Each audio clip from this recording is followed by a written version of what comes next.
Hello and welcome back. We're going to continue with our conversation about just some practical things that we as new understanding believers that we are the people of Yahuah, we are the Israelites, we are the Yehudis and all the other tribes included. Don't mean to leave you out.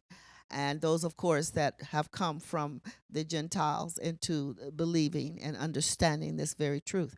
So we welcome you. My name is Myra Waiters, as you may know, and we're just talking today. I'm just talking to you as if we were sitting in your living room or somewhere chatting, because I think some of the really simple but practical things may be left out sometimes because we're so busy as teachers and leaders to really get out what we think is so urgent in the word so that people know who they are and why Deuteronomy 28 applies and all of the issues and items that just go on around that subject. But I think this particular time, we're just really using this time to talk about just some of the smaller practical things that don't take a lot of excitement to understand it. I mean, to present it. So just bear with me and I'm just talking now. I'm not going to really try to get into many scriptures. I just want you to understand that now that you understand that you are an Israelite, a Yahsharel from Yahsharel, that you are a Yehudi, that you are one of the 12 tribes of Judah or Yehuda. That now this walk that we have to walk, this talk that we're going to talk, this power that we're going to demonstrate. You need to be aware that there's a life now that's set apart that you're going to begin to understand so you can live it. No, it doesn't come overnight, but we have to hear some that have kind of walked through this and understand about the Ra'uk HaKadesh and how he's changing and transforming our minds into the very image of his dear son, Yahusha. So with that, I'm going to start out with a scripture. I think on the last program, I did read Isaiah 49 and 8. I'm going to read Isaiah 30 and 20 again. I did read this once, but I'm going to read it again. Although Yahuah has given you bread of privation and water of oppression, he, your teacher, will no longer hide himself, but your eyes will behold your teacher. What he's saying is he's going to teach his people from the inside out. You're going to behold his teaching. Now, I know we got a lot of leaders. I teach too, but let me tell you something.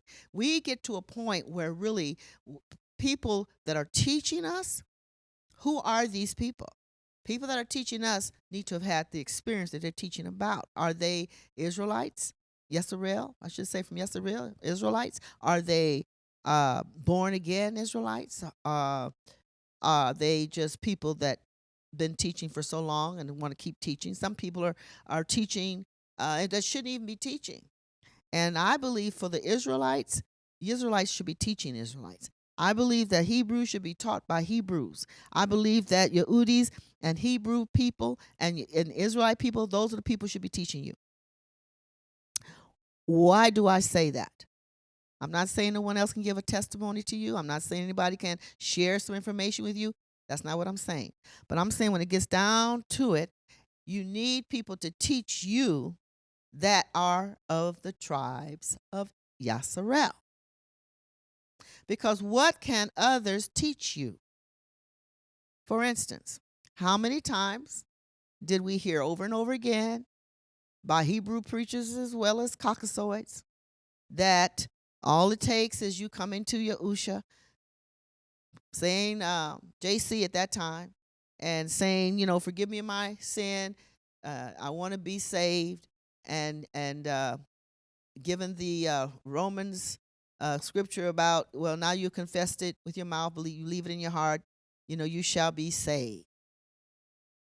All right, you saved now. Well, see, that was wrong. And it was wrong because it came from many, many, many hundreds of years of false teaching from the Caucasoids who took over our faith, our religion, our Hebrew, not religion, our belief, our faith, Hebrew. They took Hebrewisms and they mixed it with the pagan isms and came up with Christianity. You need to study that. You need to understand that. So while our teaching was already mutilated, it was already transcribed incorrectly in many accounts. Whole passages changed, whole verses removed. Why? Because, and I shouldn't just say verses, books taken out of the sacred text. Why? Because they didn't want you to know who you are. They didn't want you to see that these Hebrews are black people. Your prophets were black. Your apostles were black. Your Savior was black. I hate to use the word black because it doesn't mean necessarily your charcoal color. And I hate that black and white stuff. But it's like to me, that's what people understand. But I mean Hebrews, people of color, Hebrews, or Hugh, Huemans. That was really the original. It was human, not Human, but Hueman. And no one is a human without color. All right. So, all of your apostles, all of your prophets, John the Revelator, all of them were human Hebrews. All right. So they wanted to take that knowledge away from the scriptures. They were not repentant of heart. So we're going to talk about repentant of heart, because if they had been truly repentant of heart, they would have accepted the Hebrew Messiah. These Latins, to turn from the universal church, they call it Catholicism. They changed in 325 AD from a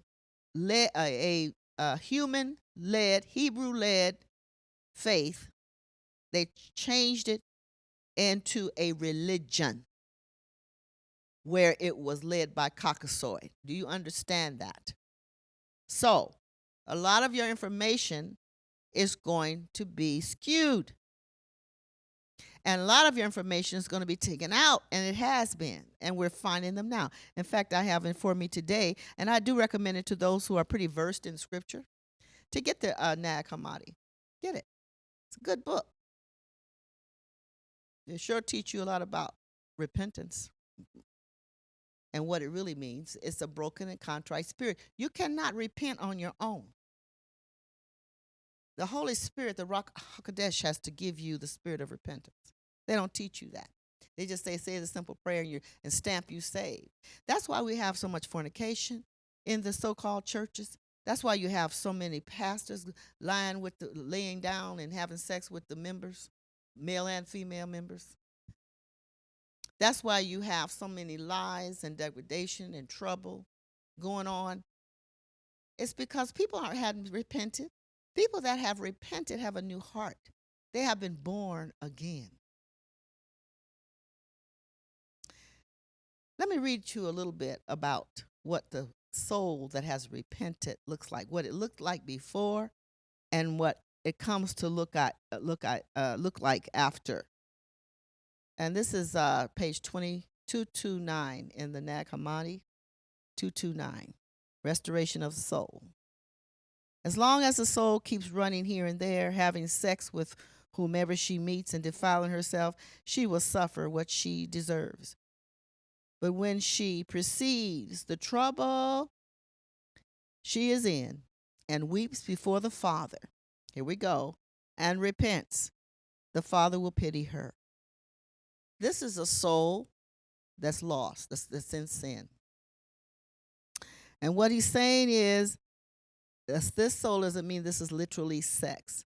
But anytime you put your needs in the hands of people, organizations, things, success, careers, family, children, whatever it is, and you don't put it in the hands of Yahuah, that's considered adultery to us as Yah's people. You understand that? You are looked at as a whore. You went whoring after other gods. You went whoring. You went to your job or your career to take care of you. You didn't go to Yahuah to give you the job or the career in the first place. He will guide you, if that's the case, into what career he wants you to be in, how he wants you to conduct yourself. But you don't do that. If you go, those who don't do that go against him, and they make that career their God. You understand what I'm saying? He says, I like to read a little further then. It says that if you weep before the Father and repent, turn, stop doing what you're doing because you have the power now to do it, the Father will pity her. He'll pity you. He'll pity your fallen nature. He'll pity you if you repent with weeping and groaning of spirit and heart. Not this little quick speech you make. That's not repentance. That's fooling a lot of people, and that's why you got a lot of devils sitting up among you right now. That's why you got to watch yourself right now. Brothers putting little marks in their Bible of which the sisters in there they've slept with. I know what's going on. I've been already told what's going on in these so-called churches. Not in every church, but in so many of them, we lose count. It goes on to say, he will make her womb turn from outside back towards the inside, so that the soul will recover her proper character. A soul that is in sin, looking to other gods, looking at other means other than the Yahuah, the Elohim. Your womb is inside out. But when you confess and you repent, he says your womb is placed back within the soul. And when the womb is back inside, your character changes. Your character changes. We do not press character change. We say, just believe and eventually it'll happen. No, this is a work of the Spirit. Your countenance will change automatic. There are things that you will grow out of as a babe to adult, I won't say adult, to a mature believer. But your character does a quick change. Your character does. You're not. It's something that this Holy Spirit, the Ruach HaKodesh, does, not you. People teach now in these so-called institutions they call churches. They teach you now where you cannot live without sinning, and they give people license to sin. License to sin, because you can't help it. You can't help it. The girl can't help it. What's the point of salvation, the light of salvation, if you cannot live a set-apart life? That's impossible. Then the Bible is contradicting itself.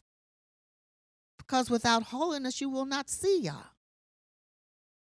Sin will not enter into the kingdom of Yah. Sin will not enter into the new holy city of Yah.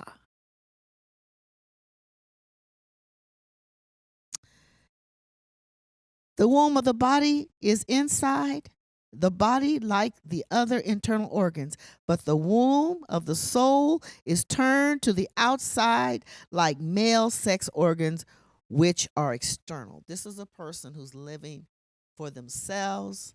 They're living to please their ultimate goals in life, and they have not reached inward to the Ruach HaKodesh to guide them. So all of these other things that you're doing are of a womb outside. I hope you understand that. We're not talking about literal sex. We're talking about the condition of a soul. Goes on to say, when the womb of the soul by the Father's will turns to the inside, she is what? She is baptized. So there's something in repentance that takes place in the soul, and that is immediate. And people are not teaching that. She's baptized, and at once she is free. At once. At once. At once.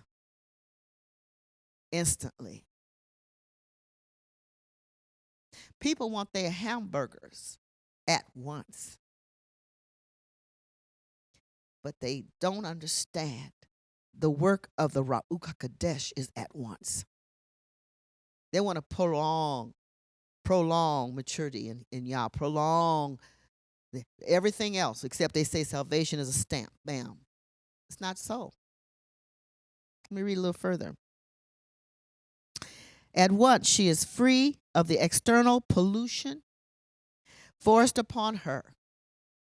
You no longer have to kowtow to these folk around you and be something you're not just to get along, because now you're looking to the author and finisher of your faith.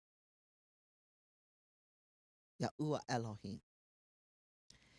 Just as dirty clothes are soaked in water and moved about until the dirt is removed and they are clean, the soul is cleansed so that she may regain what she had first, her former nature.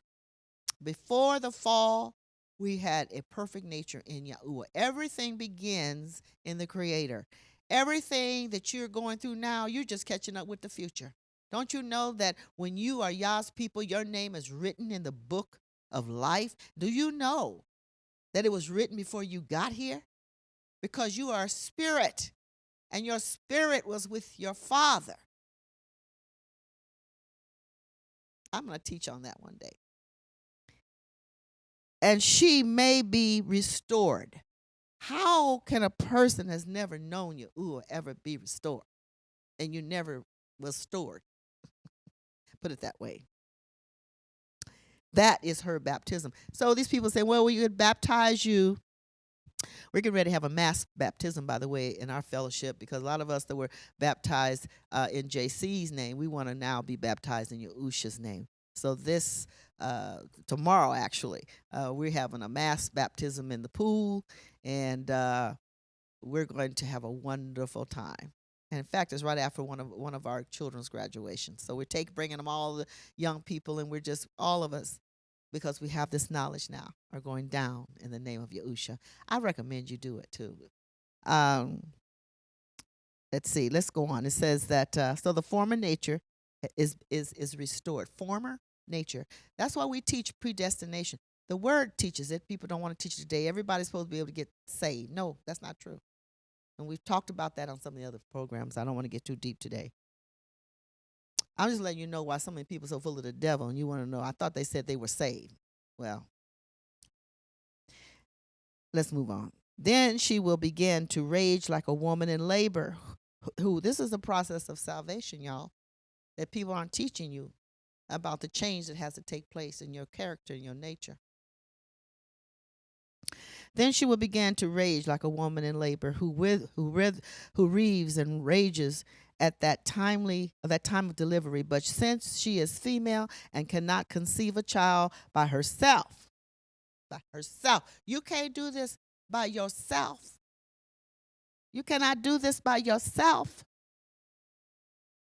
This is the work of the Ra'uk HaKadesh, the spirit of holiness, the spirit of set apartness. This is who's doing the work. Too many people got intellectual salvation. They got brain salvation. They got head salvation. They don't have soul salvation. You can teach a dog habits. We can all learn good habits. But that doesn't mean our soul has been born again. If you fighting going to them clubs, you still fighting illicit love affairs, you still fighting stealing and cheating, you still fighting that every day, and you say you born again. You're not born again. I'm reading you the truth. But you can get it right now. by asking the Father to give you the spirit of repentance. Stop lying to yourself. Stop lying to Yah, because you know what? He knows the truth. Goes on to say, but since she is female and cannot conceive a child herself, her father, Abba, sent her from heaven. That's us. That's our spirit before. That's how we are redeemed. Redeemed. Sent her from heaven, her man, her brother, the firstborn. Who was that? The bridegroom. Came down to the bride. We're the bride. That's why I taught. Go back into one of my teaching. I teach about the bride and who she is. It's Yahsharel. So he sent us, our souls here, that we might produce something for him. Adam failed, but Yahusha shall not fail. He didn't fail while he was on earth. He will not fail now. He will not fail you. She came up her former whoring. She gave up her formal whoring and cleansed herself of the pollution of adulterers, and she was restored to be the bride. Do you hear that? You know, when you restored a whore, you went out and you whored on your husband, and yet you can come back and he will restore you as a bride. Not a soiled material, but as a bride, as it had never ever happened, into the sea of forgetfulness. It's a wonderful thing. So she was restored to be a bride. She cleansed herself in the bridal chamber, in the presence of Yahusha, at his feet, begging for forgiveness. Even now, even today, if something I had done that was horrible and ugly in my past, if it comes across my mind, I repent again. I am so ashamed and sorry for being so stupid, so ignorant, so blind, so wicked. Thank you for forgiving me. This is an ongoing thankfulness where he brought us from. He didn't leave us there. He made us the bride. Goes on to say, she cleansed herself in the bridal chamber. She filled it with perfume. These are the aromas that come from your life. These are the good scents. SCENTS. These are the good scents. When we offer prayer, that's a good scent. When we cry with the joy of our salvation, that's the good sense. We need to substitute this biological sense for this kind of sense.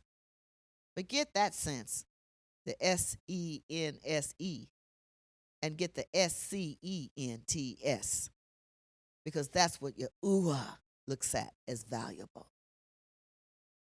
Goes on to say, and sat there awaiting the true bridegroom. And that's what we're doing now. We're waiting. We've prepared. We're perfumed. You go to the Bible and you read how in the book of Esther, she was prepared with perfumes and baths and balms, all kinds of oils, as she prepared herself to meet the king. How are we smelling if our life is on a roller coaster? Today we're holy, tomorrow we're sin. Today we feel joy, tomorrow we're sad. Today we have the light of salvation, we don't know what we got tomorrow. We have degradation. This is not the life of a new character, a new soul in Yahusha. Please listen to these words, because many have been fooled and told they're saved and they never repented. Read the story of Ashereth. I'm going to say Ashereth it has to do with Joseph's wife. I think it's in the Pseudepigrapha or the Apocrypha. Read it. It's so encouraging and shows you what laying on one's face and crying until there's nothing left to empty out of oneself. That is showing repentance. What it looks like. A broken and a contrite spirit I will in no wise cast out. It goes on to say, so she no longer went around the marketplace having sex with whomever she desired, but she stayed and waited for him, saying, when will he come? She sounds like one of the 5 wise virgins. And she feared him. You know, you got people now, they don't even fear the Lord. They fear Yahusha. They don't fear nothing. If you feared, you wouldn't be clowning around and moving in and out of these dark places all the time. You don't have any fear. That's because you haven't repented. You have fear when you have repented and you know in whom you put your trust and who he is and who you are in him. You can't walk any kind of way and say you know Yahusha. You don't. You can't be belligerent, cussing people out, being hateful, and say you know Yahusha. He never did that. I'm going to teach you some more on it, for she did not know what he looked like. She no longer remembered from that time. She fell from the Father's house. Let's talk about that on next time. Can we do that? I'm going to let you go for now, but you tune right back in, and we're going to continue talking to you. All right, you go with Yahusha. Why do I say that? Because you know he goes with you. Come back and join us again. Bye-bye.